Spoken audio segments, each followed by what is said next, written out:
Have you ever looked at a map of the solar system? At the elegant, almost musical order of the planets revolving around the Sun? Mercury, Venus, Earth, Mars, and then the void. A vast, gaping chasm, after which begins the realm of the giant Jupiter. This emptiness is filled only by a scattering of rocks, what we call the asteroid belt. But what if it's not just emptiness? What if it's a crime scene? Scars on the face of the solar system, remnants of a world that is no more. We are used to thinking of asteroids as construction debris left over from the creation of planets. But what if it's the other way around, debris? The ruins of a fifth planet, called Phaeton by some, and a potential twin of Earth by others. In this story, we will journey together from an ancient hypothesis, akin to a myth, to the cutting edge of modern astrophysics. We will try to understand what really happened between Mars and Jupiter billions of years ago. Was there a planet, and if so, what destroyed it? Or perhaps the truth is even stranger and more complex than a tale of cosmic catastrophe. Let's find out. To understand this story, we will have to take a journey back in time. But not to the dizzying antiquity when planets were forming, but to an era much closer and more understandable to us, the mid-15th century. This was a time we call the Age of Enlightenment, a time when humanity, intoxicated by the first great scientific discoveries, believed that the universe was not a chaotic and capricious world of gods and spirits, but a giant, perfectly tuned clockwork mechanism. A mechanism created by a great master, operating according to strict, immutable, and, most importantly, knowable laws. And mathematics was considered the main tool for comprehending this divine plan. By then, the picture of our solar system seemed to have acquired its final classical form. Thanks to the work of Copernicus, Galileo, Kepler, and Newton, Earth ceased to be the center of the universe, taking its modest but worthy place as the third planet from the Sun. A total of 6 planets were known, exactly as many as could be seen with the naked eye since time immemorial. Closest to the Sun was the swift Mercury. It was followed by the radiant Venus, then our home, Earth, then the reddish, warlike Mars, and beyond that, after a vast, deserted expanse, began the realm of giants, the colossal Jupiter and his ringed brother, Saturn, which at that time was considered the last guardian, the farthest boundary of our planetary family. There was a strict beauty and completeness to this picture. 6 planets, revolving in the same plane, in the same direction, as if in an eternal round dance. This was harmony that could not only be seen, but also calculated. Kepler's laws described the elliptical shapes of their orbits, and Newton's law of universal gravitation explained the very cause of this motion. It seemed that the great mystery of celestial mechanics had been solved, but the inquisitive mind always seeks not only general laws, but also hidden, subtler patterns. And some astronomers of that time felt a subtle dissonance in this impeccable harmony. This dissonance concerned the distances, the intervals between the orbits of the first 4 planets, Mercury, Venus, Earth, and Mars, increased quite predictably and smoothly. But the gap between Mars and Jupiter was simply colossal. The distance from the Sun to Jupiter's orbit was more than 3.5 times greater than the distance from the Sun to Mars' orbit. It was like a musical scale with one note missing, or a perfectly constructed row of columns where one column was forgotten for some reason. This anomaly was striking, but remained merely a subject of speculation, an aesthetic puzzle. It lacked the rigor of mathematical language to transform it from a simple observation into a scientific problem. And this language was found almost by chance. This happened in 1766.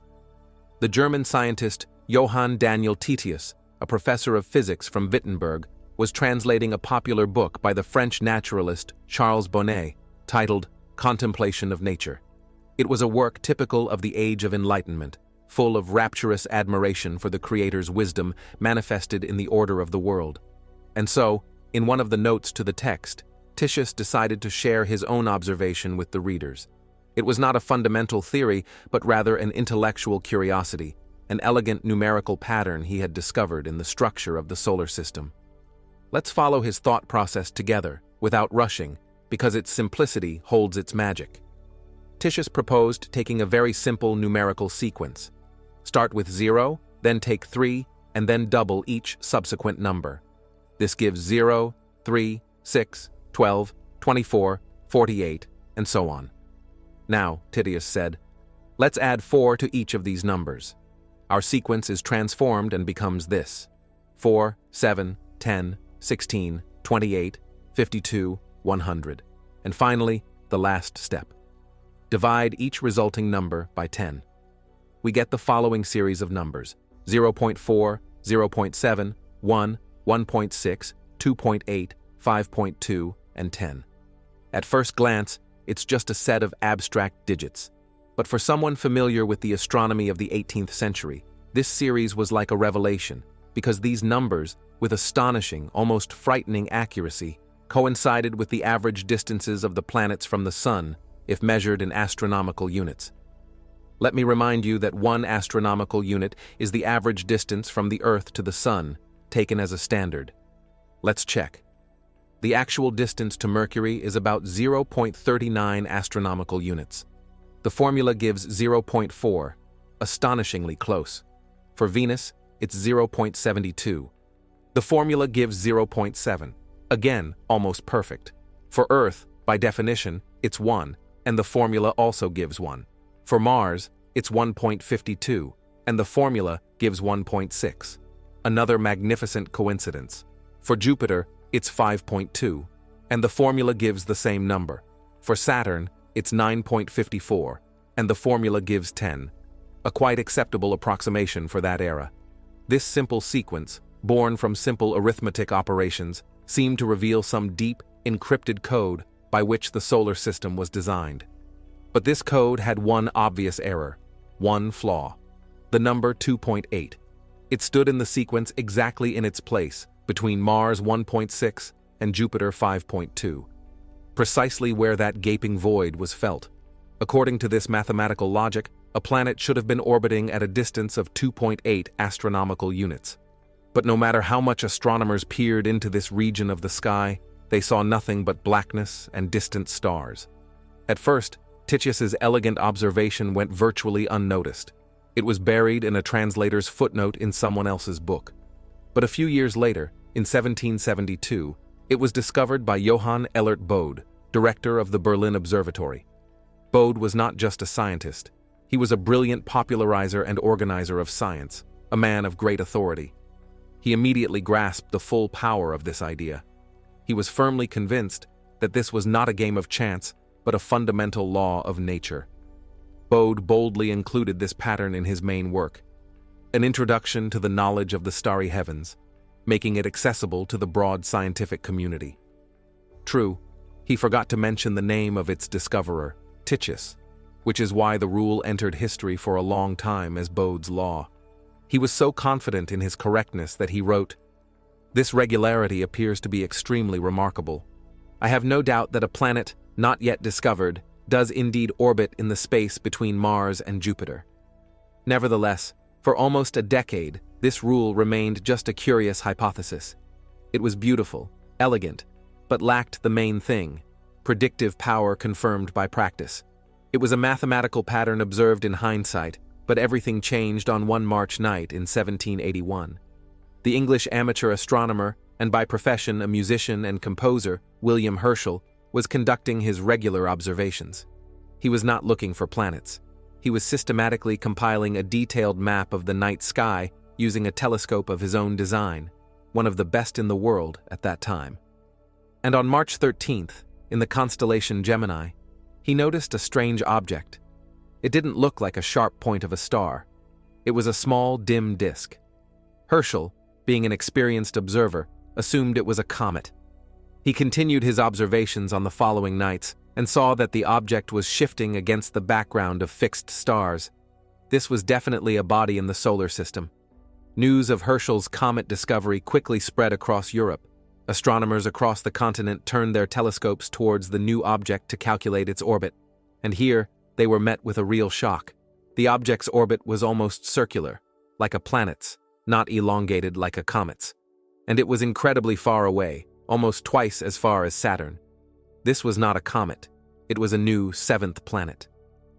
For the first time in the entire written history of mankind, a new planet was discovered. a world whose existence no one had even suspected. For proponents of the Titius Bode rule, this was a decisive moment. Their theory underwent its main test. If the rule was truly a law of nature, it should also work for the new, yet unaccounted member of the planetary family. One can imagine with what bated breath they conducted their calculations. Let's do it together with them. The next number in our original sequence after 96, which corresponded to Saturn, is 192. Add 4 to it, we get 196. Divide by 10, and the result is 19.6. That was the prediction. And what was the actual average distance to the new planet, which would later be named Uranus? Calculations showed 19.18 astronomical units. The discrepancy was negligible. It was a triumph. A deafening, irrefutable triumph. A simple numerological exercise published in a footnote had suddenly turned out to be a working physical law. It didn't just describe the known, it predicted the unknown. From that moment on, the Titius Bode rule ceased to be a hypothesis. In the eyes of the scientific community, it acquired the status of an almost immutable truth. And if so, then the only anomaly in this rule must now be taken with the utmost seriousness. If the rule is valid for Mercury, Venus, Earth, Mars, Jupiter, Saturn, and even for the newly discovered Uranus, then it cannot be wrong regarding the number 2.8. A planet between Mars and Jupiter had to exist. Its absence was now not just a peculiarity, but a glaring violation of the established order of the universe. And if telescopes didn't see it, it meant they simply weren't looking closely enough. The mystery of the empty orbit had turned into the most pressing and exciting task of astronomy. The greatest observatories in Europe began to prepare for a systematic search. The hunt for the lost world, for the fifth planet of the solar system, was about to begin. Thus, by the end of the 18th century, the scientific stage was set. The mystery of the empty orbit between Mars and Jupiter had ceased to be a mere speculative game and had become a concrete scientific task. The Titius Bode rule, triumphantly confirmed by the discovery of Uranus, now sounded not as a suggestion, but as a direct instruction. Search here. And Europe's best astronomers were ready to accept this challenge. But how to search for something without knowing what it is? The sky is vast and black. The planet, if it exists, must be dim, barely distinguishable from millions of stars. One person, even with the best telescope, could spend their entire life on this and achieve no result. A systematic approach was needed, and the person who decided to organize it was Baron Franz Xaver von Zach, an energetic and enterprising director of the observatory in the German city of Gotha. Von Zach was a man of a new formation. He understood that great tasks require combined efforts. In 1800, he gathered a group of leading European astronomers in the town of Lilienthal. Among them were luminaries such as Heinrich Olbers of Bremen and Karl Harding of Göttingen. Together, they developed a daring and ambitious plan. They decided to divide the zodiac, a narrow band of the sky through which planets move, into 24 sectors, like orange slices. Each of the 12 invited astronomers was assigned their own area for methodical and painstaking patrolling. The participants in this project jokingly, but with great pride, called themselves the Celestial Militia, which can be translated as Celestial Guard or Celestial Police. This was, in essence, the first coordinated international astronomical project in history. Their goal was clear: to comb the sky and arrest the violator of cosmic order to find the missing planet. Letters of invitation were sent throughout Europe. One of the envelopes was addressed to the Italian astronomer Giuseppe Piazzi, director of the observatory in Palermo, Sicily. But history, as it often happens, loves irony. While the Celestial Militia was just being organized, while the letters were on their way to their recipients, while the astronomers were adjusting their instruments, the discovery had already been made. And it was made by Giuseppe Piazzi himself, who had not yet even received his invitation to the elite club of planet hunters. Piazzi was an extremely meticulous and patient man. His main task was not chasing sensations, but compiling a new, most accurate star catalog at that time. Night after night, year after year, he turned his telescope to the same parts of the sky, meticulously measuring the positions of thousands of stars. And on the very first evening of the new century, January 1st, 1801, he was working in the constellation Taurus. Comparing his observations with existing maps, he noticed a faint, unremarkable star that was not in any catalog. For an astronomer, this is a common occurrence. Catalogs often contain errors or are incomplete. Piazzi simply noted the new object and continued his work. But on the following night, January 2nd, he again turned his telescope to the same area and noticed something strange. The star had moved slightly, but it had moved westward. On January 3rd, it moved even further. Stars do not behave like this. They are fixed. Piazzi realized he had stumbled upon something special. This was something belonging to our solar system. His first thought, like Herschel's at the time, was of a comet. He continued his observations for several weeks, meticulously recording the coordinates of the moving object. But the object behaved strangely for a comet. It moved slowly and had neither a tail nor a nebulous envelope characteristic of comets. Piazzi was a cautious man. He did not rush to shout his discovery to the world. Only on January 24th did he write to two of his colleagues, including Johann Bode in Berlin, informing them of his observations. In the letter, he still called the object a comet, but added, "Since it moves very slowly and quite uniformly, it occurred to me that it might be something better than a comet." However, ironically, his letters took a very long time to reach Germany, and meanwhile, what Piazzi feared happened. By mid-February, the object had approached the sun in the sky and became invisible in its rays. The mysterious star had disappeared. When Piazzi's letters finally reached their addressees, a real excitement began in the European astronomical community. Could this be it? That very lost planet? Everyone rushed to their telescopes, but it was too late. The object was lost. The situation seemed tragic. The greatest discovery had been made, but it immediately slipped through their fingers. The data collected by Piazzi over 41 days was too little to accurately calculate its orbit and predict where the object would reappear when it moved away from the sun. The mathematical methods existing at the time required a much larger number of observations. And here, another genius of that era enters the stage, the 24-year-old German mathematician Carl Friedrich Gauss. He learned of the problem and saw in it a brilliant opportunity to apply his new, revolutionary method of calculating orbits, which he had been working on. Using only 3 accurate observations by Piazzi, Gauss performed complex calculations over several weeks and confidently predicted where and when to look for the lost object at the end of the year. Baron von Zach, head of the Celestial Militia, armed with Gauss's calculations, turned his telescope to the indicated point in the sky, and on December 7th, 1801, he found it. The object was exactly where Gauss had predicted. A few weeks later, it was independently discovered by Heinrich Olbers as well. There was no longer any doubt.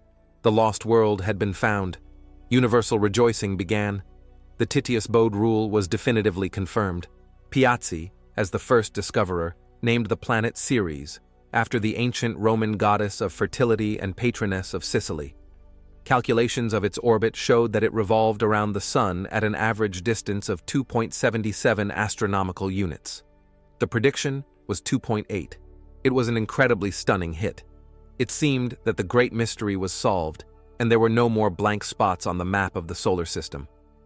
But the euphoria was short-lived. As astronomers continued to study Ceres, they became increasingly bewildered. The problem was its size. William Herschel, using his powerful telescope, tried to measure Ceres's visible disk and came to a shocking conclusion. Its diameter was negligibly small.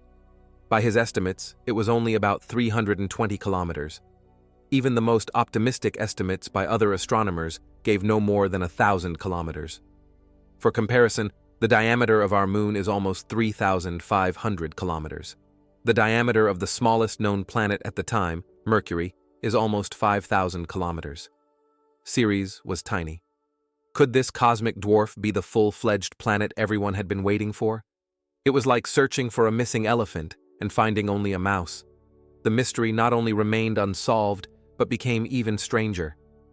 And then Heinrich Olbers, one of the most insightful members of the Celestial Militia, put forward a bold, prophetic idea. What if Ceres is not a whole planet?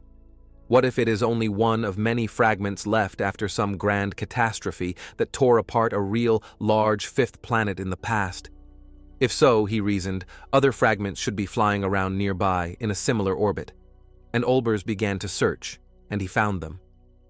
On March 28, 1802, less than 4 months after the rediscovery of Ceres, he discovered another moving object in the constellation Virgo. It was even dimmer than Ceres and moved in a very similar orbit. Olbers named it Pallas, after the ancient Greek goddess of wisdom. This discovery had the effect of an explosion. Now there were two tiny specks where there should have been one large one. This no longer fit any concept of harmony, and then the discoveries started pouring in one after another. In 1804, Carl Harding discovered a third object, Juno. In 1807, the same tireless Olbers found a fourth, Vesta, the brightest of all. It became perfectly clear that between Mars and Jupiter there was not one planet, but a whole swarm of strange small bodies.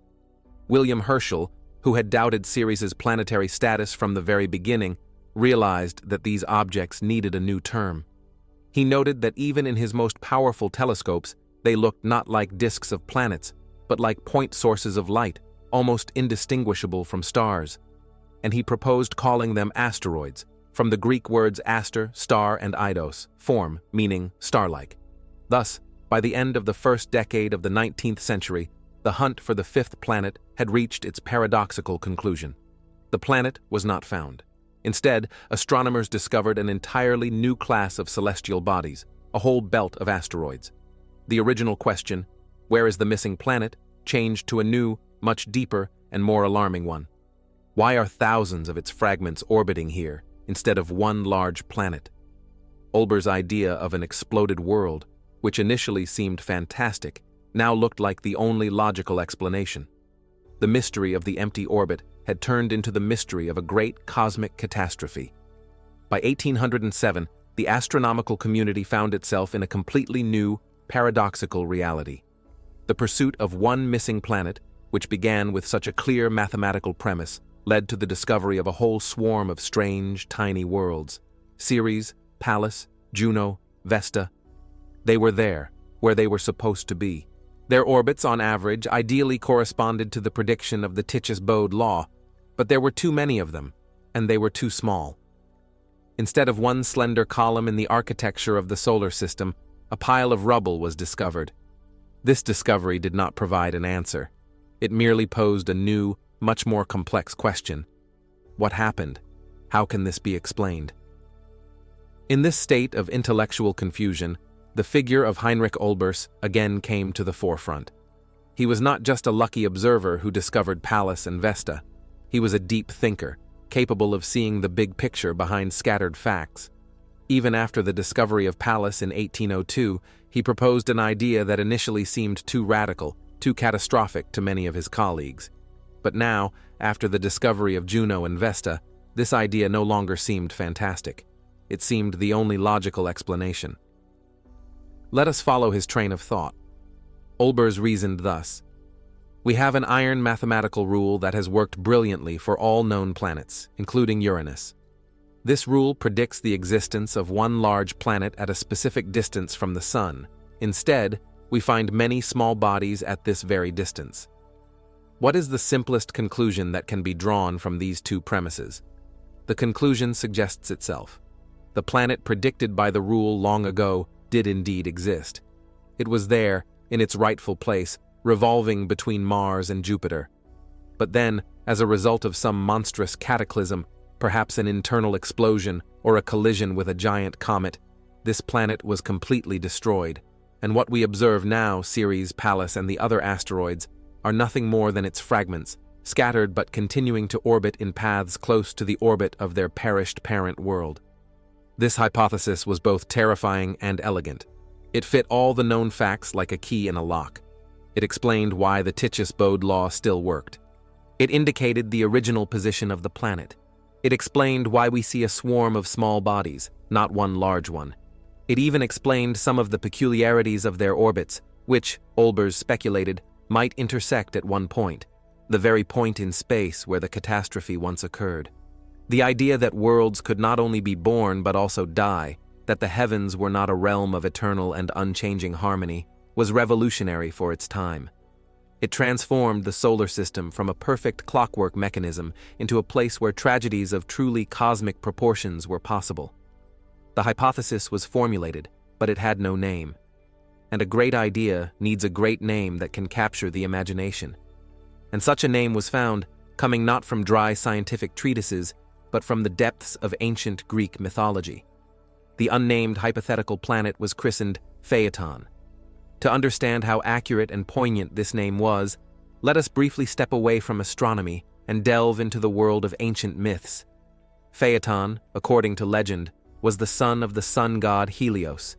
He was young, proud, and suffered from the taunts of his peers, who did not believe in his divine origin. To prove to everyone that he was indeed the son of the mighty Helios, Phaeton went to his father's palace at the edge of the world and demanded that any wish he had be granted, a wish his father had promised him, swearing by the sacred waters of the Styx. And Phaeton asked for the unthinkable. He wanted to take control of the fiery solar chariot, yoked to winged horses breathing flame, for just one day. Helios was horrified. He knew that even he, a god, struggled with the fierce power of these horses. He begged his son to abandon the mad venture, offering him any other treasures in the world. But Phaeton was unyielding, and the oath sworn by the waters of the Styx was unbreakable.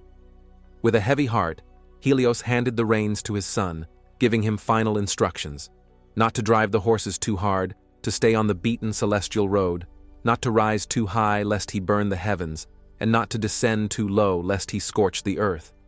But as soon as the horses felt the weak hand of the inexperienced charioteer, they bolted. The chariot broke free from its usual path. It began to hurtle across the sky like an uncontrolled ball of fire. As it approached the earth, it burned entire countries to ashes, turning flowering fields into deserts. The myth says that this is how the Sahara appeared, and the skin of the inhabitants of Africa turned dark from the unbearable heat. Rivers boiled and evaporated, seas shrank. The earth goddess Gaia herself implored the supreme god Zeus to save the world from utter destruction. When, conversely, the chariot ascended too high, the earth was covered in frost, and all living things froze from the cold. The cosmic order was disrupted, the universe was on the brink of chaos. And then Zeus, seeing no other way out, hurled his avenging lightning bolt from Olympus. The lightning struck the chariot directly. Phaeton, engulfed in flames, fell from the heavens like a falling star, and his body fell into the waters of the mythical river Eridanus. The world was saved, but at the cost of the life of the young demigod whose pride led him to catastrophe. And now let us return from the world of myths to the world of 19th century science. And we will see that this story is not just a beautiful fairy tale. It is a remarkably accurate metaphor for Olbers' hypothesis. Consider it yourself. There existed a celestial world, Phaeton, which for some reason deviated from its stable, predetermined orbit. Something disrupted its equilibrium. Perhaps it was internal instability, like the pride and inexperience of the mythical Phaeton. Or perhaps it was an external push. As a result of this disruption of order, the world began to pose a threat to the entire system. And then, the highest power in the myth, Zeus. And in the solar system, as we know, the main deity whose gravity rules everything is Jupiter, the Roman equivalent of Zeus, intervened. This force delivered a crushing blow like a lightning bolt. And as a result of this blow, the planet was destroyed, shattered into myriad fragments, which, like Phaeton's burning body falling from the heavens, scattered throughout space. The analogy was so powerful and multi-layered that the name Phaeton instantly stuck. It carried with it the idea of a world that had existed, a hint of the disruption of cosmic harmony, and the image of a sudden, violent death. The tragic and majestic story of the destroyed planet captured the minds not only of scientists, but also of poets, writers, and philosophers. It fit perfectly into the romantic spirit of the 19th century with its yearning for grand dramas and fallen heroes. Olbers' hypothesis, named Phaeton, became almost a scientific dogma for more than a century. It migrated from one astronomy textbook to another, from one encyclopedia to another. It was presented not as one of the versions, but as the most probable, if not the only correct, explanation for the existence of the asteroid belt. And there were good reasons for this. Firstly, it was incredibly logical and easy to understand. Secondly, it elegantly solved the riddle of the Titius-Bode law. Thirdly, and most importantly, for a very long time, science simply lacked the tools and data to refute it. No one could accurately measure the mass of all the asteroids. No one could study their chemical composition in detail. Thus, throughout the 19th and much of the 20th century, when people looked at a map of the solar system, they saw not just a scattering of rocks in the gap between Mars and Jupiter, but a memorial. The spectral ruins of the fifth planet, a testament to an ancient catastrophe that served as a reminder that even in the majestic and seemingly eternal celestial mechanism, tragedies were possible. The beautiful and sad story of Phaeton reigned supreme, but science never stands still. And as the 20th century brought new research methods, spectral analysis, radio astronomy, precise celestial mechanics calculations, the first barely noticeable cracks began to appear in this solid and beautiful edifice. And over time, these cracks were destined to turn into breaches that would shatter the old theory and force us to look at Phaeton's history in a completely new way. For over 100 years, the hypothesis of the perished Phaeton remained almost unshaken. It was logical, beautiful, and, importantly, intuitively understandable. The story of a planet torn to pieces by some cosmic force became firmly entrenched in the scientific consciousness and part of the generally accepted worldview. But science is a discipline that questions even the most beautiful and established theories. It requires proof. And as observational technologies and analytical methods developed in the 20th century, astronomers were able to move from speculative constructions to rigorous factual verification. And it was here, under the scrutiny of new science, that the elegant theory of Phaeton began to show one crack after another. The first, and perhaps most devastating blow to the hypothesis, was dealt by simple arithmetic. The question was put starkly: if the asteroids are fragments of a whole planet, then where, in fact, is the planet itself? Where is its mass? In the 19th century, it was impossible to estimate the total mass of the asteroid belt. Astronomers saw only a few hundred of the largest and brightest objects and could only guess how many smaller rocks were hidden there. But in the 20th century, with the advent of more powerful telescopes and photometric methods, scientists learned to estimate the number and size of asteroids much more accurately. They conducted a census of this region of space, and the results of this census turned out to be devastating for Phaeton's theory. Let us turn to modern data, which only confirmed and refined mid-20th century calculations. Today, we know that the total mass of all objects in the asteroid belt, without exception, from the giant Ceres to the smallest dust particles, is approximately 3 × 10 to the power of 21 kilograms. This is a colossal figure that is difficult to imagine, but in the universe, everything is understood in comparison. So, this colossal mass constitutes only about 4% of the mass of our moon. 4%. The moon itself is not the largest body in the solar system, and we are talking about a planet that, according to the Titius-Bode law, should have been comparable in size to Mars or even Earth. The mass of Mars, for example, is about 150 times greater than the total mass of the asteroid belt. The mass of Earth is almost 2,000 times greater. A fundamental question arose. Where did the missing 99% plus of the hypothetical Phaeton's substance go? Proponents of the catastrophic hypothesis tried to find an explanation. Perhaps, they said, the main mass of the fragments was ejected from the solar system as a result of a powerful explosion. But such an answer created a new, even more complex problem: the problem of energy. Let us imagine for a moment what it means to tear a planet apart. A planet is not just a pile of rocks, it is a gravitationally bound object. The force of its own gravity compresses it into a sphere and holds it together with incredible power.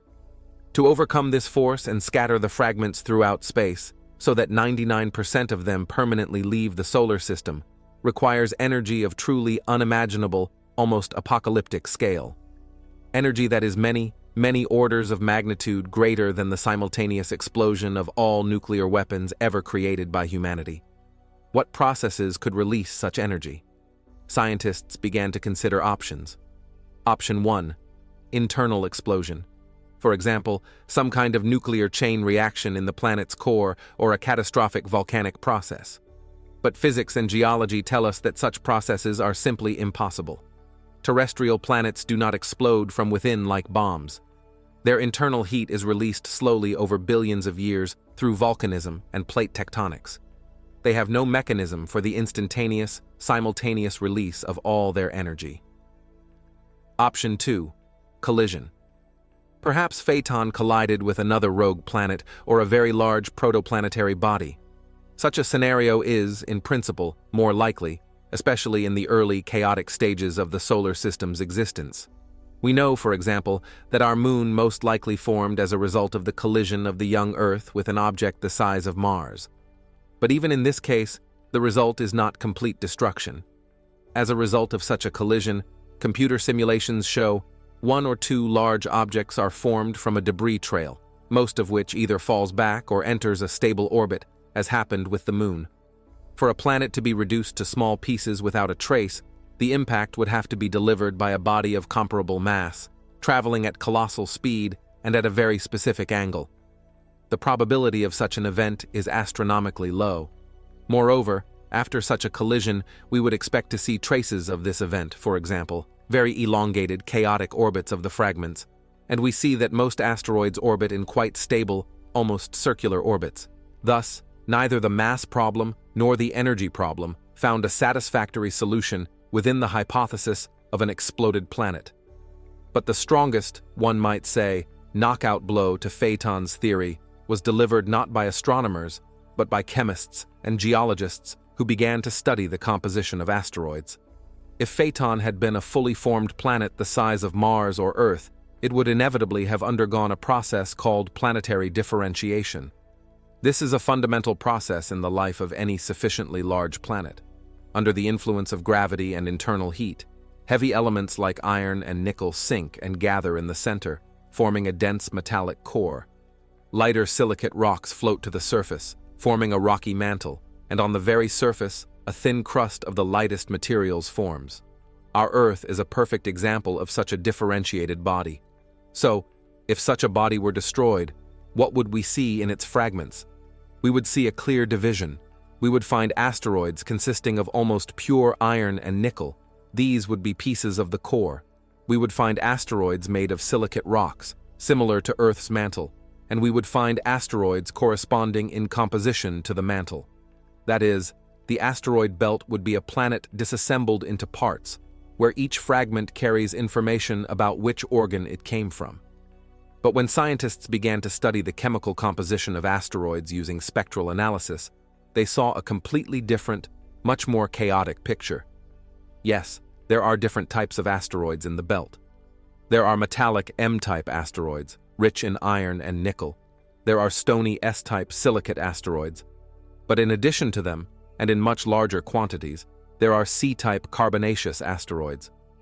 These are very dark, primitive bodies, consisting of clays, silicates, but most importantly, they are rich in carbon, organic compounds, and water-bound in minerals. This is the most ancient, almost unchanged substance from which planets only began to form 4 billion years ago. And most importantly, all these types are not grouped logically, but are chaotically mixed. In the same area of space, we can find a piece of almost the core and a primitive carbonaceous chondrite, which never underwent any melting at all. This is completely unlike the remains of a single differentiated body. It is more like a stockpile of building materials. Imagine you come to a construction site and see neatly stacked piles of bricks, bags of cement, bundles of rebar, and wooden beams. You would understand that something was intended to be built from this, but it did not succeed. Now imagine you see the ruins of an exploded house. You would see pieces of concrete walls with rebar sticking out, fragments of brickwork, splintered wooden beams, i.e., materials that were already connected into a single structure. So, the asteroid belt is much more like a warehouse than ruins.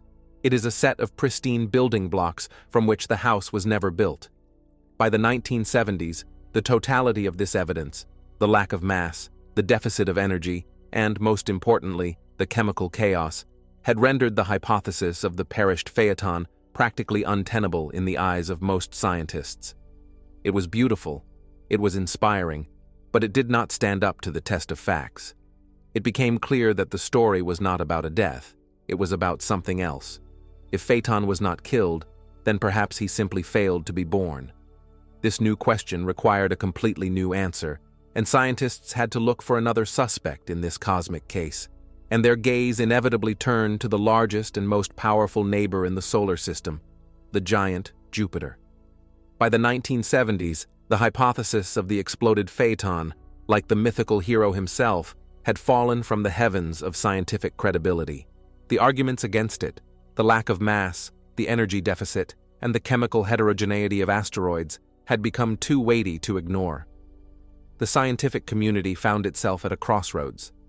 The old, simple, and beautiful theory was dead, but the asteroid belt had not disappeared, and its existence still required an explanation. It became clear that the approach to the problem itself needed to be changed. The perspective needed to be shifted, and a completely different question needed to be asked. Not what destroyed the fifth planet, but what prevented it from forming. This shift in the question was a true revolution. It moved the investigation from the realm of cosmic forensics, where we look for traces of an explosion, to the realm of cosmic embryology, where we try to understand why a planetary embryo failed to develop. And as soon as the question was posed in this way, the investigation immediately had a prime suspect, the huge, powerful, and nearby offender. The name of this suspect is Jupiter. We are accustomed to thinking of Jupiter as a majestic but rather passive member of the solar system, a huge ball of gas that peacefully orbits in its distant orbit. But this is a fundamental misconception. Jupiter is not just a planet. It is the gravitational center of our entire system, apart from the Sun itself, of course. Its mass is 2.5 times the total mass of all other planets, moons, asteroids, and comets combined. It is the king, and its gravitational influence is like the will of an autocrat that extends for billions of kilometers around. And the asteroid belt lies precisely at the forefront of its domain. To understand how exactly Jupiter could have prevented Phaeton's birth, we need to become acquainted with one of the most powerful yet subtle phenomena in celestial mechanics.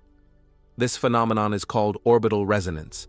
It sounds complex, but its essence can be explained with a very simple example. Let's imagine we are swinging on a swing. If we push it at random times, nothing good will come of it.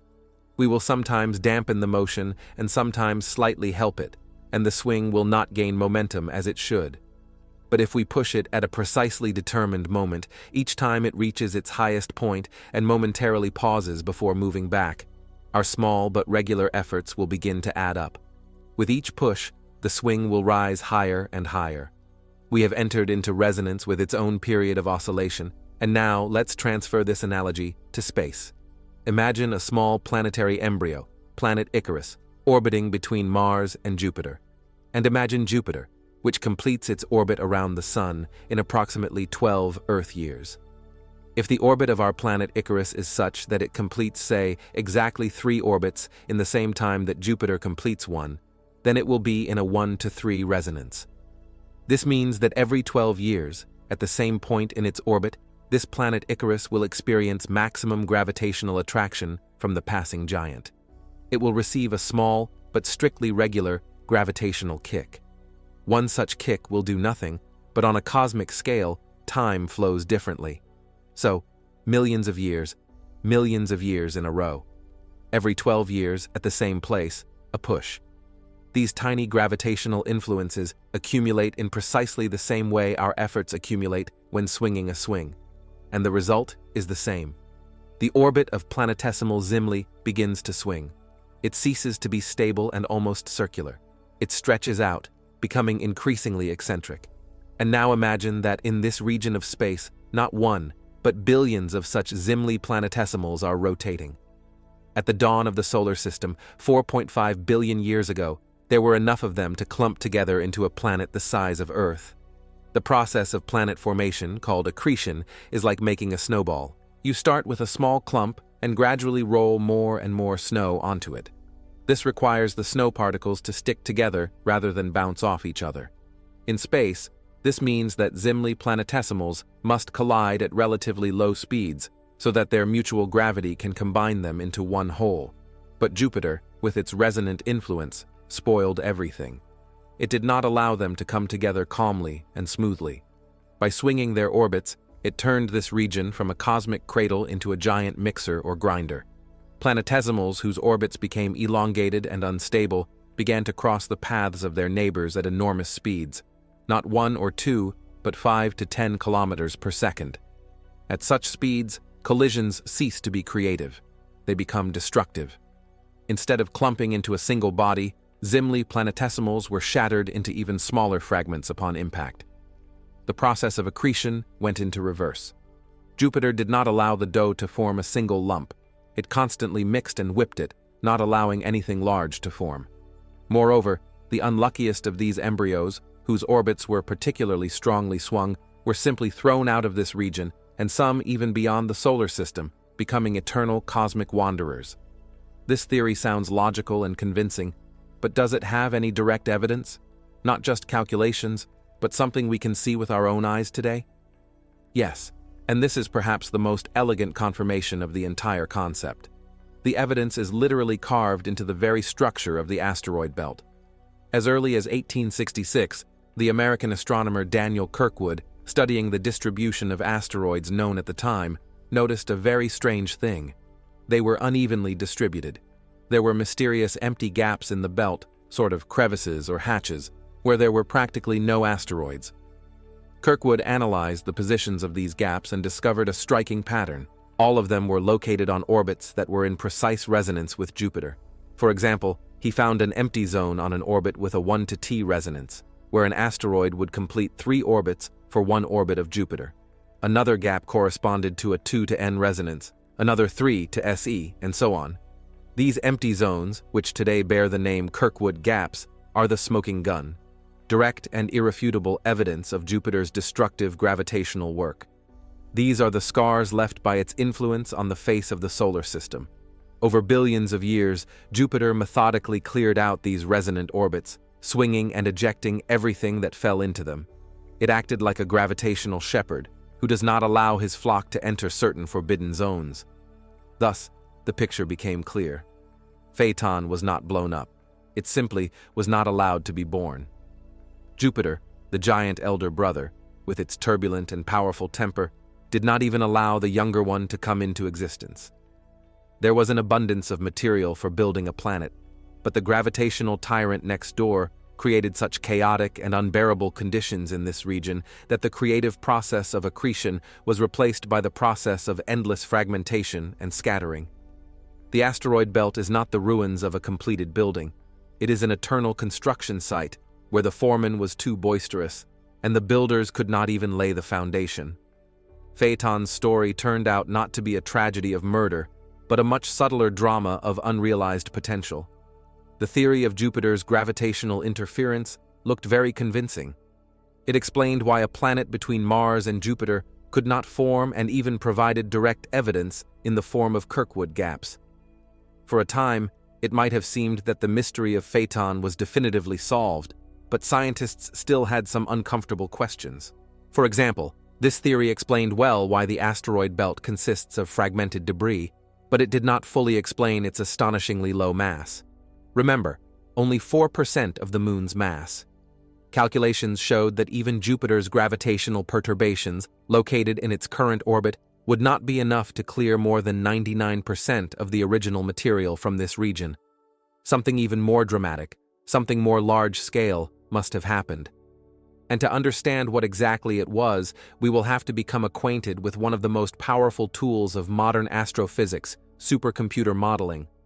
Today, astronomers can do what scientists of the past could not dream of. They can recreate our solar system in its infancy, 4.5 billion years ago, as a virtual model inside a computer. They can set the initial conditions, the mass of the young sun, the amount of gas and dust in the protoplanetary disk, the positions of the planet embryos, and then, using the most precise laws of Newtonian gravity, press the start button and observe how this system evolves over millions and billions of years. The computer calculates the gravitational interaction between thousands of virtual bodies, allowing us to see what no one has ever seen: the turbulent and chaotic birth of our world.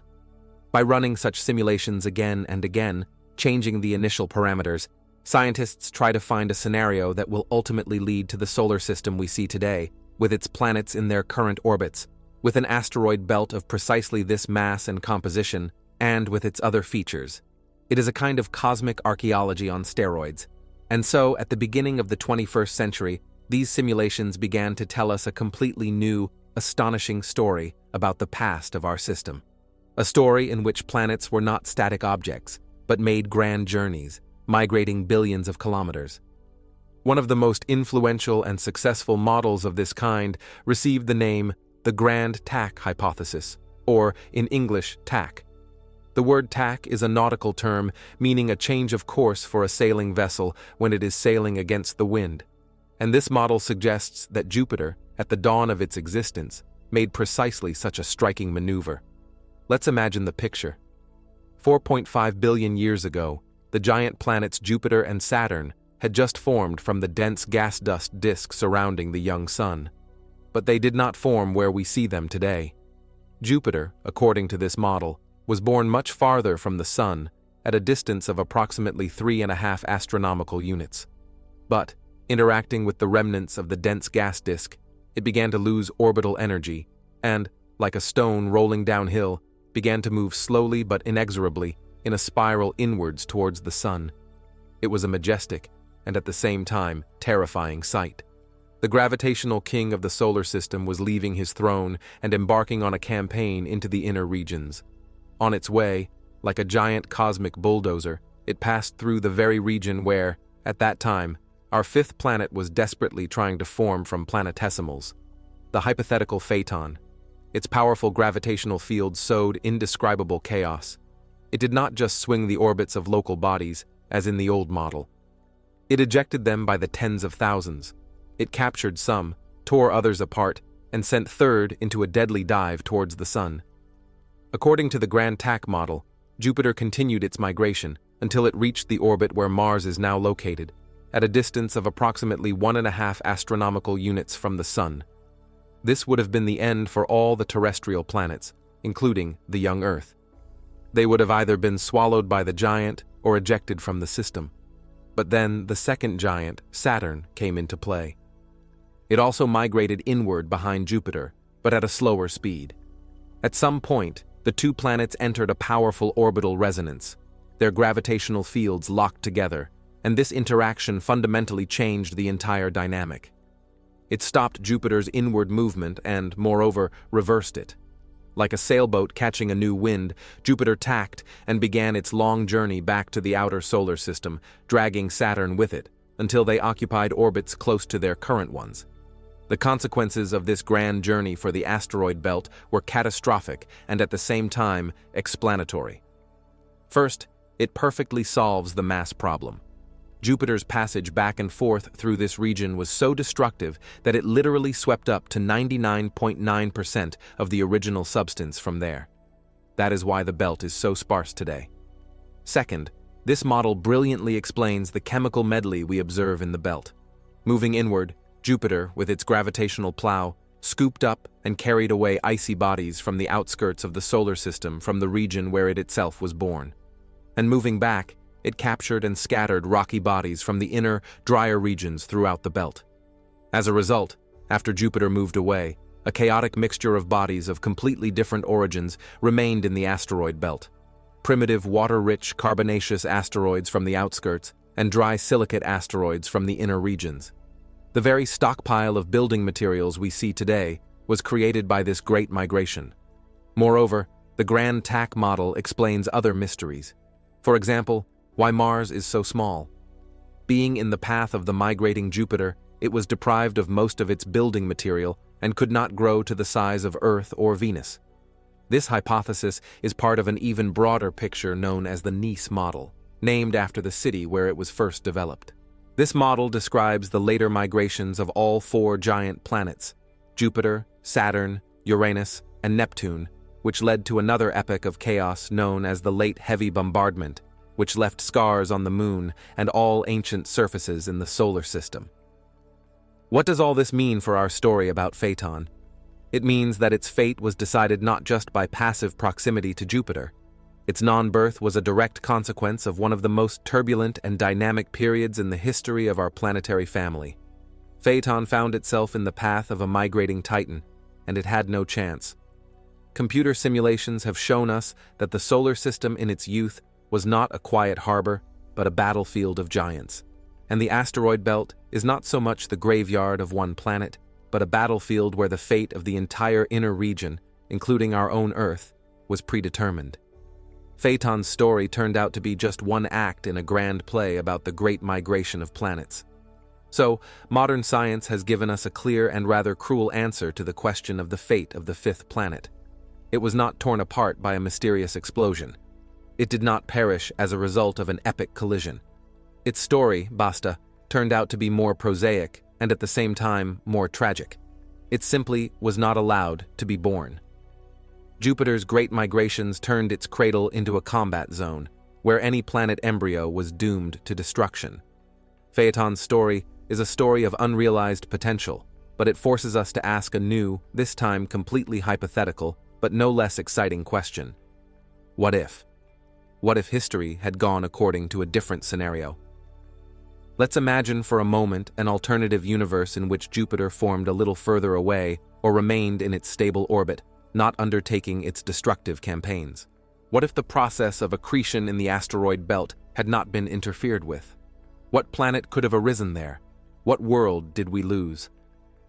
To answer this question, we need to look at the location of this world and the building material that was available to it.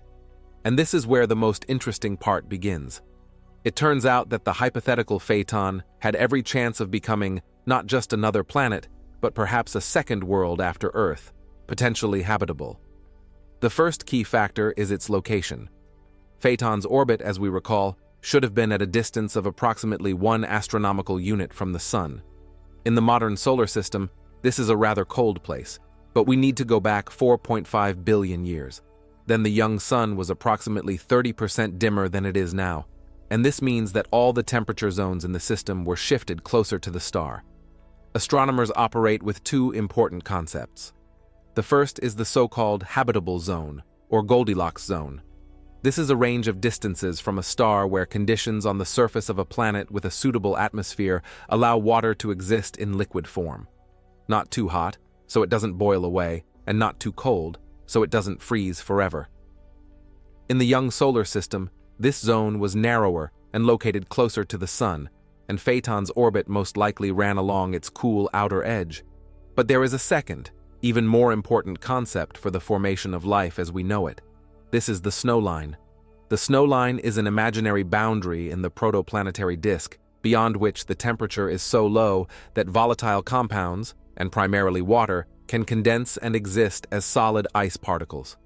Inside the snowline, closer to the star, it is too hot, and water can only exist as vapor. Therefore, planets formed within this line, Mercury, Venus, Earth, and Mars, were initially rocky and very dry. All the ice was pushed to the outskirts. But the asteroid belt is located precisely in the region of this very snowline, and a large part of it is immediately beyond it. What does this mean in practice? It means that the building material from which Phaeton should have formed was incredibly rich in water. Unlike the dry material from which Earth was built, planetesimals in this region were half, or even more, composed of water ice. We see this today in the composition of carbonaceous asteroids that have come to us from the outer part of the belt. They contain up to 20% water in their mineral composition.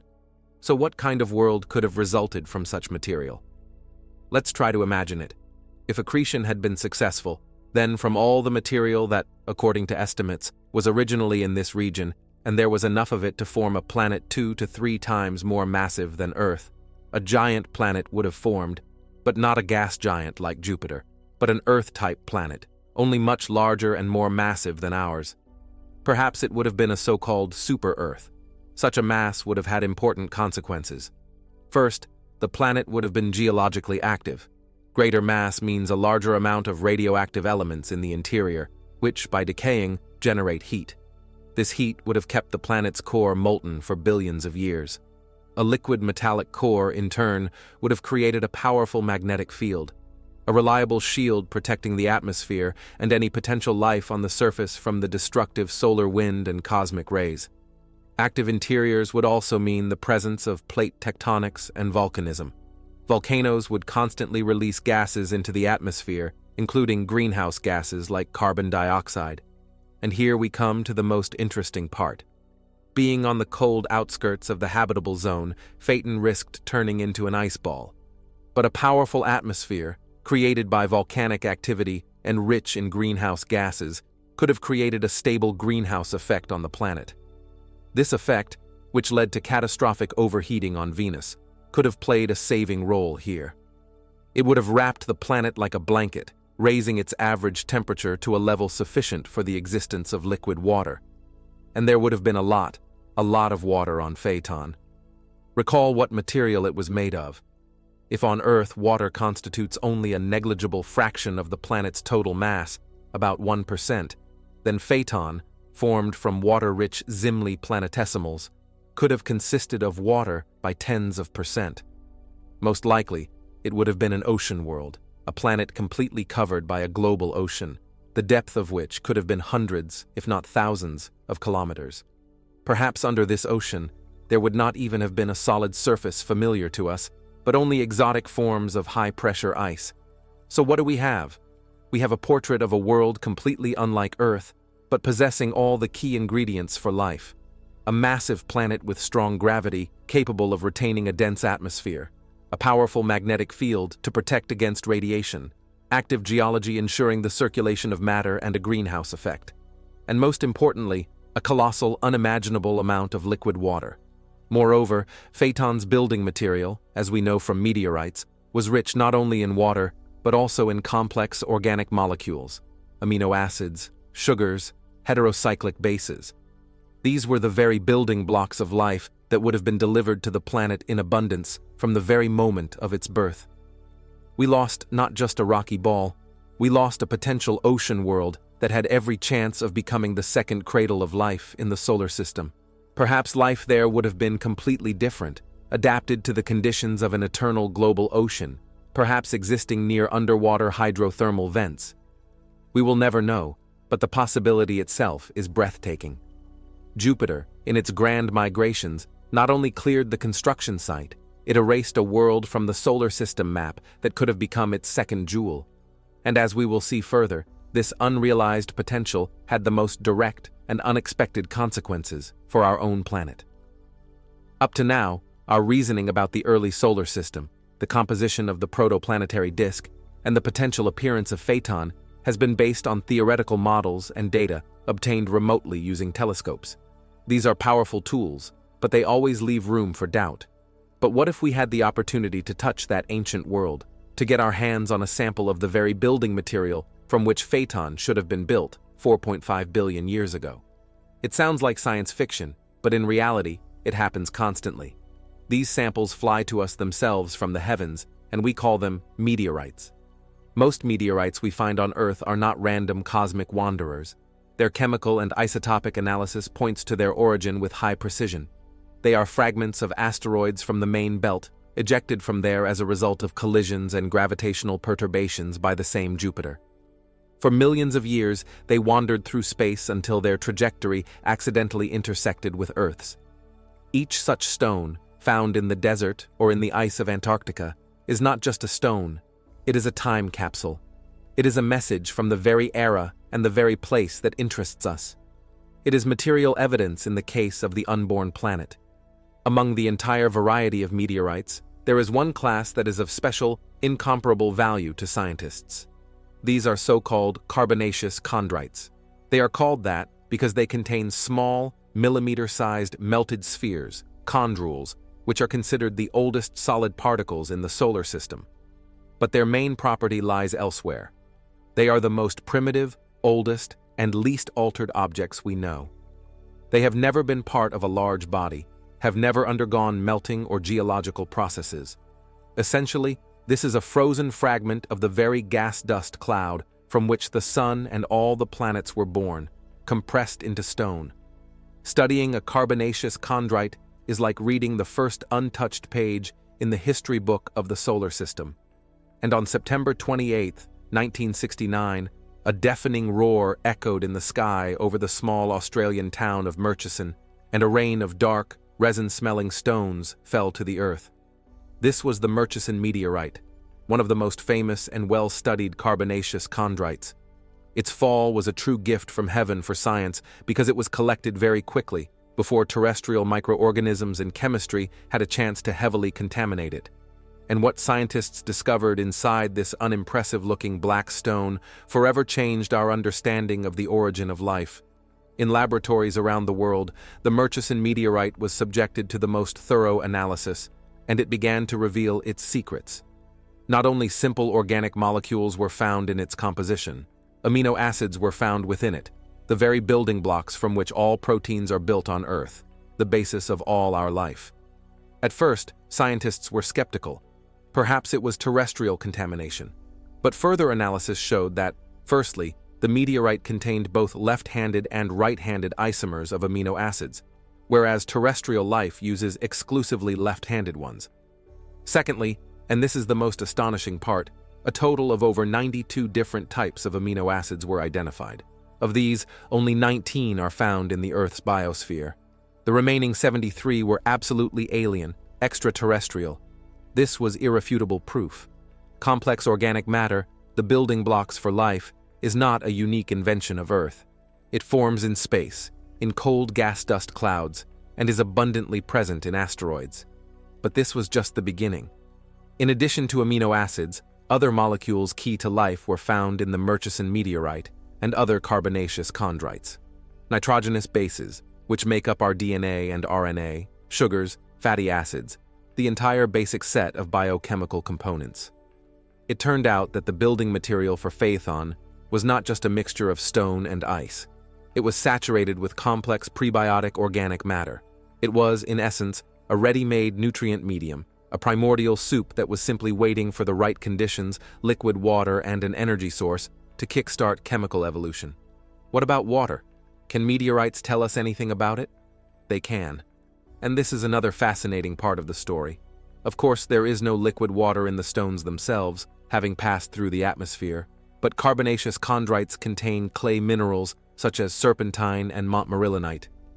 These minerals can only form in the presence of liquid water. This means that in the past, on the parent asteroids from which these meteorites came, there were conditions under which ice could melt and react with the rock. Water was there, but the most important discovery was made when scientists were able to analyze the isotopic composition of this ancient water trapped within the crystal lattices of the minerals.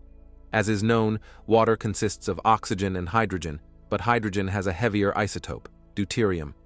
The ratio of normal hydrogen to deuterium in water is a kind of unique fingerprint that can tell a lot about its origin. Scientists measured this ratio in water from meteorites and then compared it with the ratio in water from Earth's oceans, and they were remarkably close, much closer than, for example, the isotopic composition of water in comets, which for a long time were considered the main suppliers of water to Earth.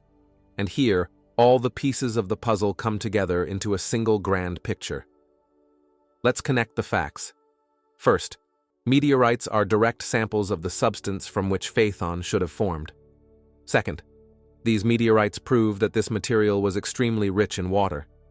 Third, the isotopic composition of this water is virtually identical to the water in our oceans. And fourth, these same meteorites are literally packed with the complex organic molecules necessary for the origin of life. What conclusion follows from this? It is astonishing. We hold direct evidence that the hypothetical Phaeton, if given the chance to form, would have possessed all the necessary ingredients to become a habitable world. It would have been a planet ocean, and these oceans would have been saturated with prebiotic organic matter from the very beginning. The entire potential for the emergence of a second living planet in the solar system was concentrated there, between Mars and Jupiter. Meteorites are not just stones.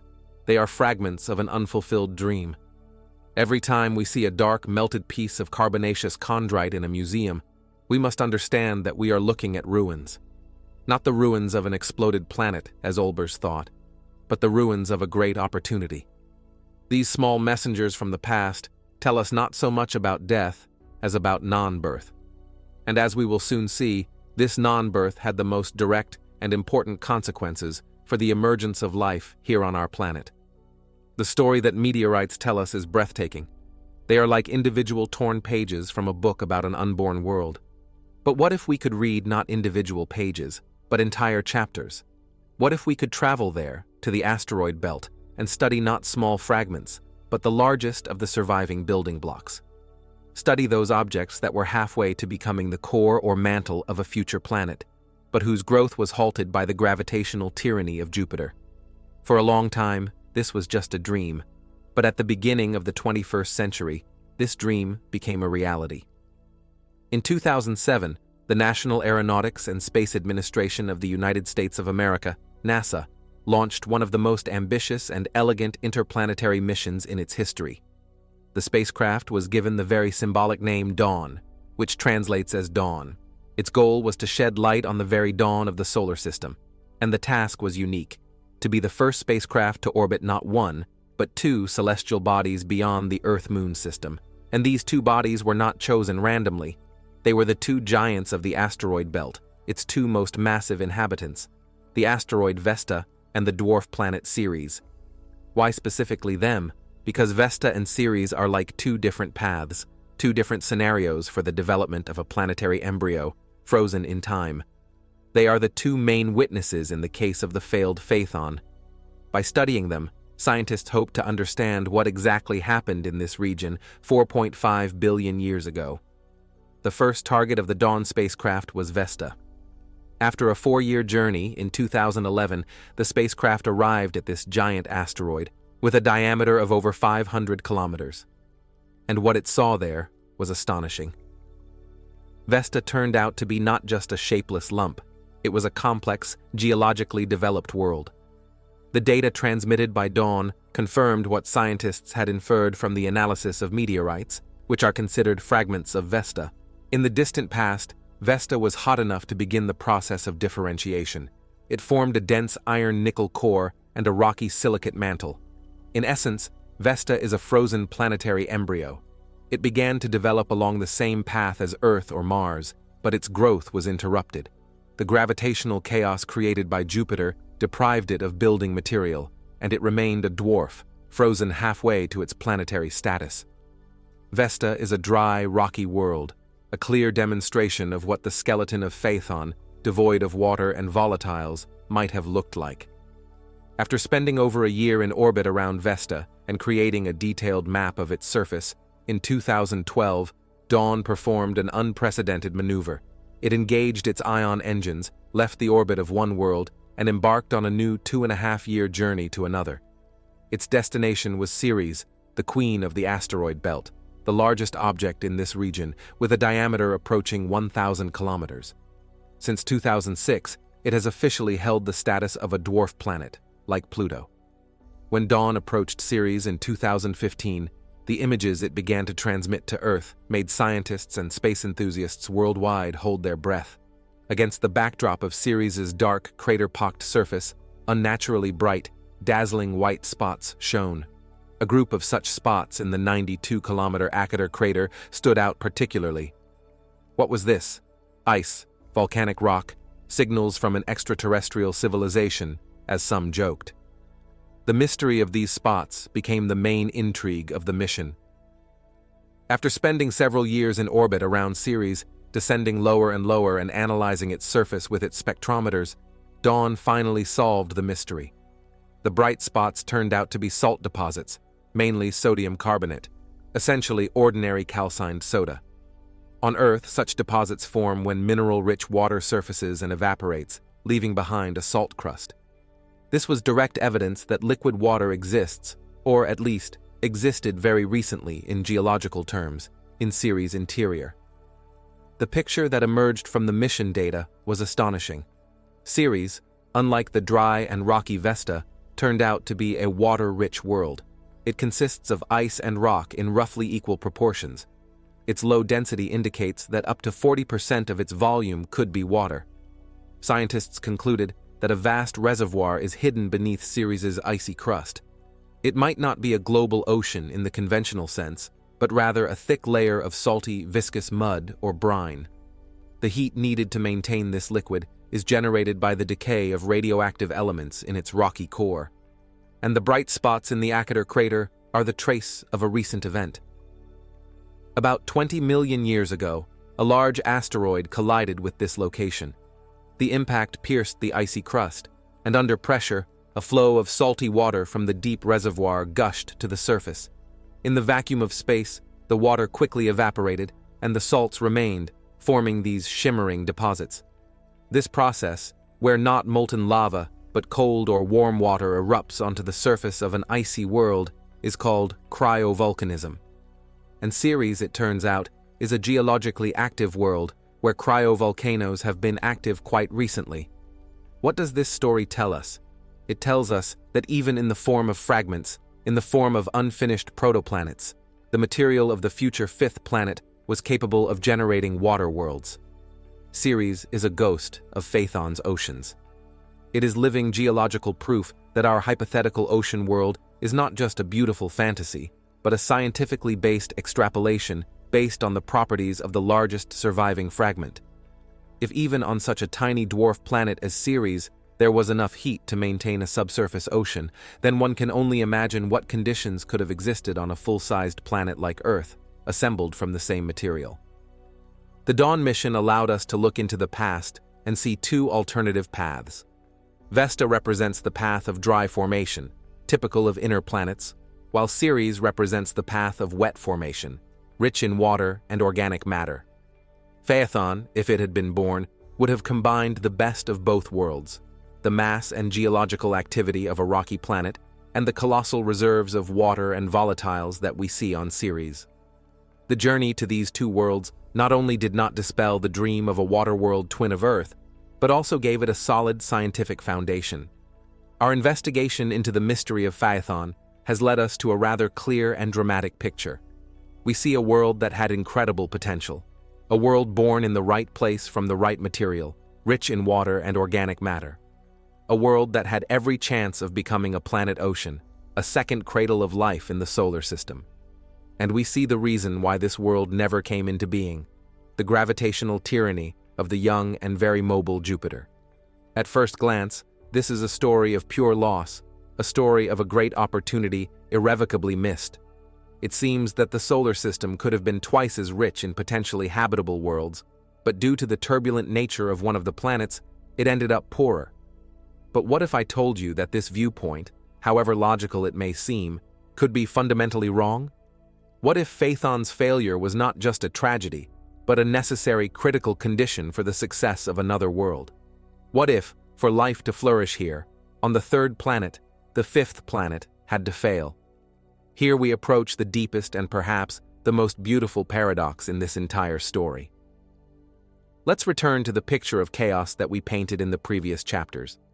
Jupiter, in its grand migrations, did not just prevent planetesimals in the asteroid belt from calmly coalescing into a single whole. It acted like a giant gravitational broom. It churned up this region, causing its inhabitants to collide, fragment, and scatter along various trajectories. The vast majority of these fragments, as we have already said, were either permanently ejected from the solar system or absorbed by Jupiter and the Sun themselves, but not all.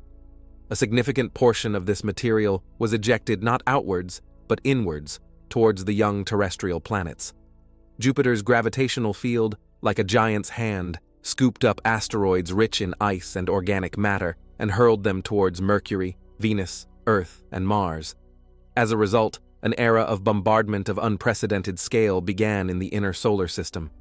This period, which lasted from approximately 4.1 to 3.8 billion years ago, is called the Late Heavy Bombardment by scientists.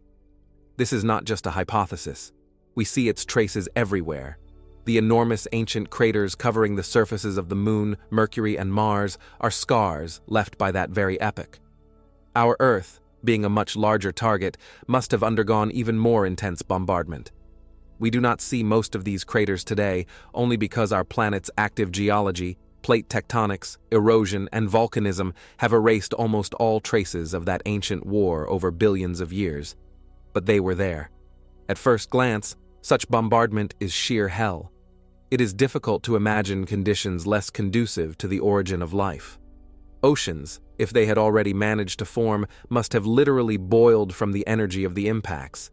Any complex molecules that attempted to assemble on the surface were immediately destroyed. It seems that this was a period that should have sterilized the young Earth, setting back any attempts at life by millions of years. But this is only one side of the coin, because these cosmic projectiles carried not only destruction, they carried gifts. Let's remember what the newborn Earth was like. It formed within the snowline from dry, rocky material. Of course, some amount of water and volatiles were captured by it during accretion and released from the interior through volcanoes. But most modern models agree that this was absolutely insufficient to form the vast oceans we see today. The young Earth was most likely a hot and very dry world, perhaps even drier than present-day Mars. So where did all this water come from? Where did our oceans come from, which cover over 70% of the planet's surface and make it unique? The answer, as we now understand, came from the sky.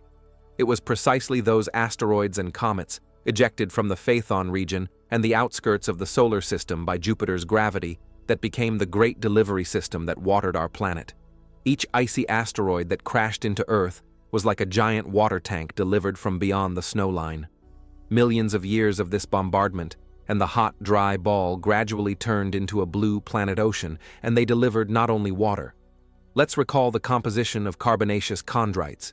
They were saturated with complex organic matter, amino acids, sugars, nitrogenous bases. These projectiles were real capsules of life. They seeded the sterile surface of the young Earth and its new oceans with the very chemical building blocks from which the first living cell was later constructed. The late heavy bombardment was not just a bombardment. It was a kind of cosmic seeding.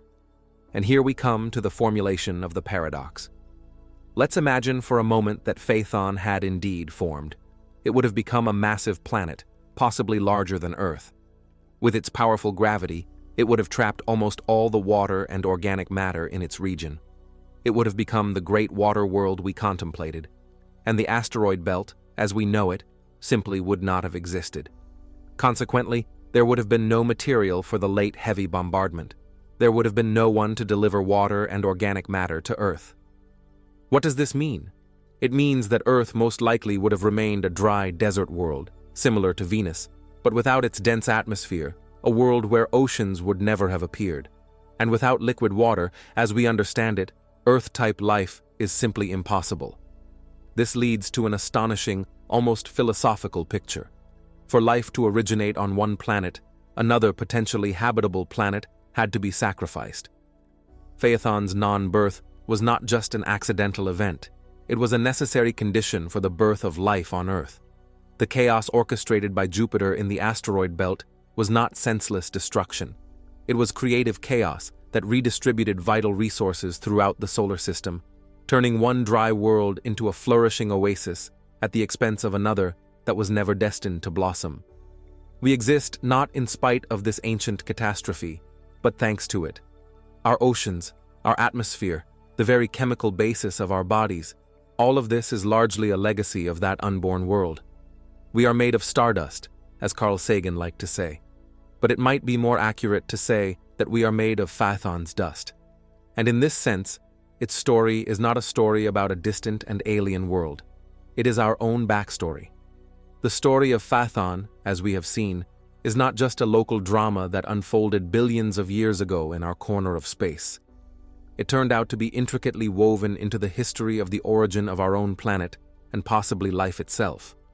It teaches us that the architecture of a planetary system is the result of complex, dynamic, and sometimes brutal interactions between its inhabitants. But here arises a natural and very important question. How unique is our story? Is the existence of the asteroid belt, this graveyard of an unborn planet, some kind of fluctuation, a rare exception to the rule? Or is it a typical, widespread element in the structure of planetary systems throughout the galaxy? A few decades ago, answering this question would have been impossible. We knew only one planetary system, our own, and drawing global conclusions based on it would have been extremely unscientific. But we live in a golden age of exoplanetology. With the help of space telescopes like Kepler, TESS, and of course the great James Webb, we have discovered over 5,500 planets around other stars. We have moved from studying a single example to true comparative planetology. We can study other solar systems and see if they resemble ours. How can one detect an analog of our asteroid belt around a star tens or hundreds of light years away? Seeing individual asteroids, of course, is impossible. They are too small and dim, but scientists have devised a very ingenious indirect method. The fact is that any asteroid belt is not a static, frozen formation. It is an active, dynamic environment where asteroids constantly, though very rarely, collide with each other. With each such collision, a huge amount of fine dust is ejected into space. This dust, unlike large asteroids, has one very useful property. It heats up from the light of its parent star and begins to radiate heat itself in the infrared range. The star shines mainly in visible light, and the dusty disk around it glows in thermal radiation invisible to us. If you point a sensitive infrared telescope, for example, Spitzer or James Webb, at such a star, a so-called infrared excess can be observed. The star will radiate much more heat in the infrared range than it should, based on its temperature, and this excess heat is the direct indication that the star is surrounded by a warm, dusty disk. And the source of this dust, in most cases, is precisely the asteroid belt, where processes of collisions and fragmentation are constantly occurring. Using this method, astronomers began to purposefully search for such exobelts around other stars, and they found them in enormous numbers. It turned out that the presence of massive dusty disks around stars is not a rarity, but rather the rule, especially for young stellar systems. One of the first and most famous examples was the star Fomalhaut in the constellation of the Southern Fish. It is a young, bright star just 20 light-years away from us. Back in the 1980s, infrared telescopes detected a powerful heat excess around it, and later, the Hubble Space Telescope was able to obtain a direct image of its source. Fomalhaut is surrounded by a gigantic, clearly defined ring of dust and debris, which is essentially an analog of our Kuiper belt, but much more massive and active. Inside this ring, it is assumed there is also a warmer asteroid belt, invisible to Hubble but noticeable to infrared telescopes, similar to ours. Observing the Fomalhaut system is like watching a film about the youth of our solar system, only live. We see processes happening there right now that ended billions of years ago for us. The study of dozens and hundreds of such systems has allowed us to draw several fundamental conclusions. First, asteroid belts are apparently a completely normal and ubiquitous product of formation. In almost every system where planets are born, the scaffolding in the form of such belts remains. Second, the structure of these belts says a lot about the architecture of the entire system. Often these belts have sharp, clear boundaries. This is a clear sign that a massive gas giant is located near them, which, with its gravity, like a shepherd, trims the edges of the belt, preventing it from spreading. This confirms our idea that it is precisely gas giants that play a key role in the formation and evolution of asteroid belts. Third, and most interestingly, astronomers find asteroid belts located at very different distances from their stars, and very often they find them precisely in the region of the snowline. This confirms that the snowline is indeed a kind of magical place in protoplanetary disks. It is a natural boundary where the chemical composition of the building material changes. And this is apparently a favorite place for the accumulation of material that either becomes a planet or, as in our case, remains in the form of a debris belt.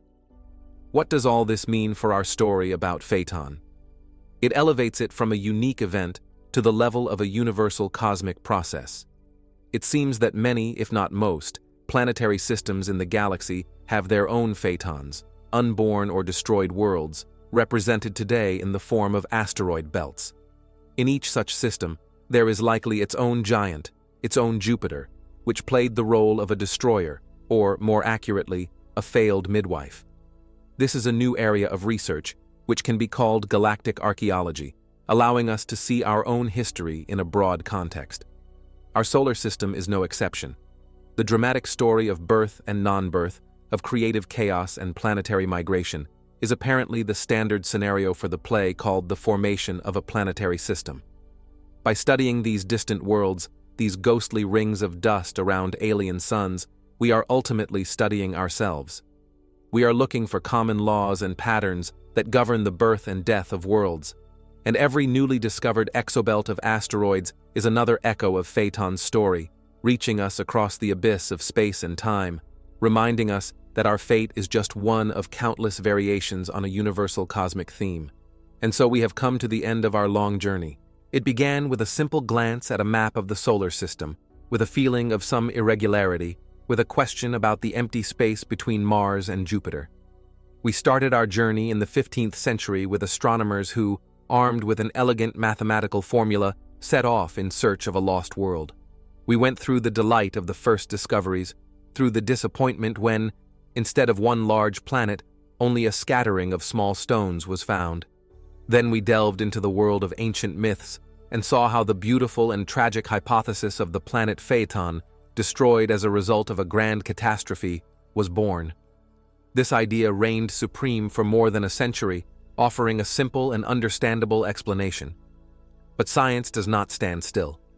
We saw how, under the strict gaze of physics and chemistry of the 20th century, this theory began to crumble, failing the test of mass, energy, or composition.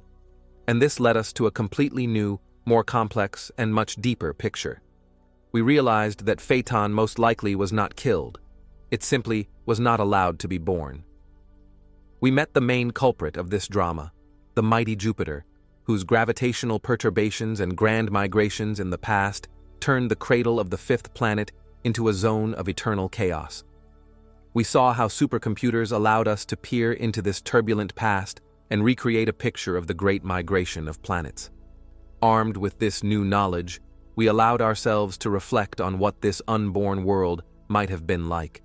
And before us appeared a captivating image of an ocean planet, a world that had every chance of becoming the second cradle of life in the solar system. We saw direct confirmation of this in the data sent to us by the Dawn spacecraft from Ceres and in the priceless messages that meteorites bring us from the heavens. And finally, we came to the most important paradoxical conclusion. We realized that the demise of this great opportunity was not in vain. The chaos that destroyed the hope for life there became the key factor that brought life here to Earth, delivering water and organic matter to our dry planet.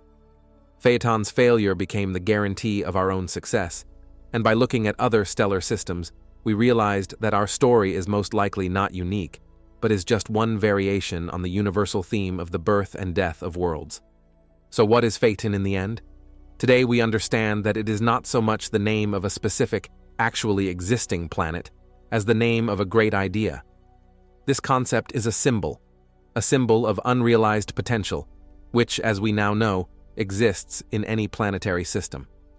It is a constant reminder that the birth of a habitable world is not a programmed, guaranteed outcome, but the result of an incredibly fragile, almost miraculous confluence of circumstances.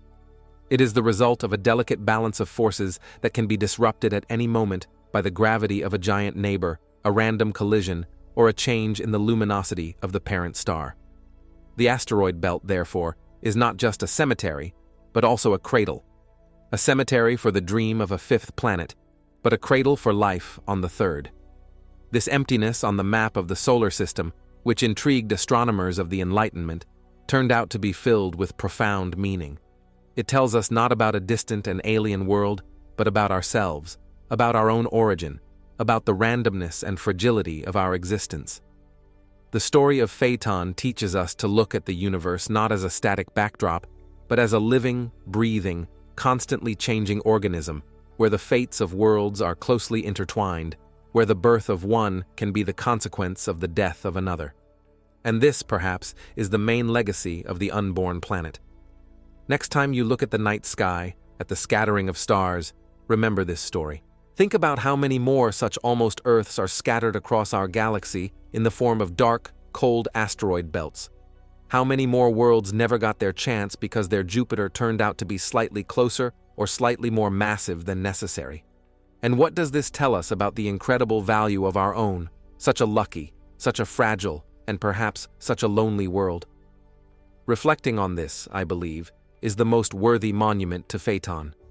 A monument that we can erect not from stone, but from our understanding and our admiration for the complexity and beauty of the universe.